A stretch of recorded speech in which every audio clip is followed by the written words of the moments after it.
दोन दिवसावर होळीचा सण येऊन ठेपला आहे। रंगांची उधळण करण्यासाठी नागरिक उत्साहित आहेत। बाजारपेठाही रंगांनी सजल्या आहेत। नवी मुंबईतील एपीएमसी बाजारात होळीचे अनेक रंग आले असून नागरिक खरेदी करत आहेत। मात्र मागच्या वेळीपेक्षा यावर्षी नागरिकांचा प्रतिसाद हवा तसा नसल्याचे व्यापारी सांगत आहेत।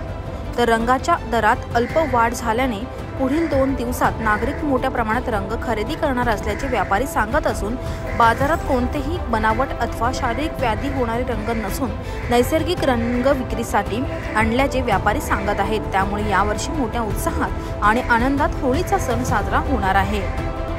आवाज स्टोरीसाठी पंकज बेनवंशी सह पुरुषोत्तम कनोजिया, रिपोर्ट नवी मुंबई।